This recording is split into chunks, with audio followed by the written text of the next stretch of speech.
The FDA warns the public against taking drugs bought online or from any other sources that do not provide details on where these drugs came from, where these are manufactured. To give us more details on these issues raised at today's FDA and DOH briefing, we have Jen Calimon. She's reporting live from Manila.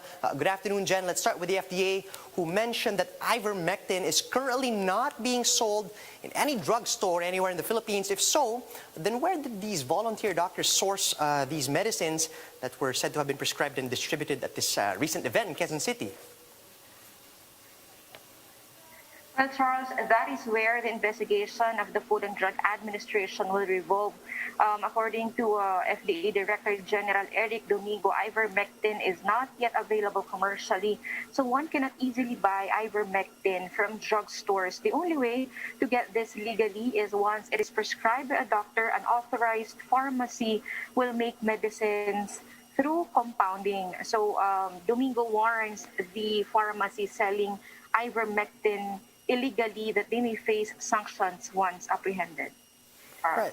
Talking about those sanctions, does the FDA have actual plans of holding anyone accountable for this so-called Ivermectin pantry? And more so, how do they intend to go about this?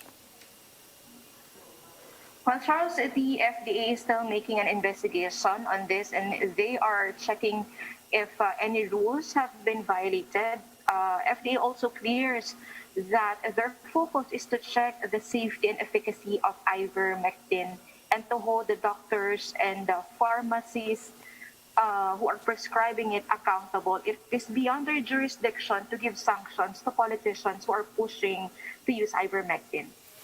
Right then, but the agency did grant 6 hospitals authority under a compassionate use, specifically for Ivermectin. Do we know what these hospitals are, and what are these specific instances that they're allowed to dispense Ivermectin for COVID-19?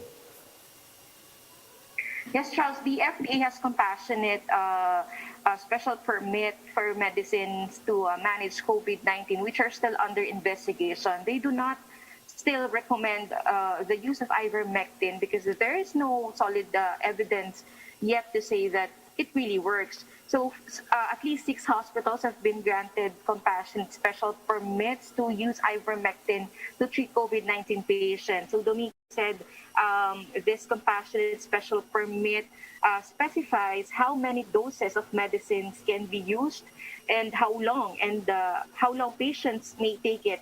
FDA did not mention, though, which hospitals are these, but mostly are private hospitals here in Metro Manila.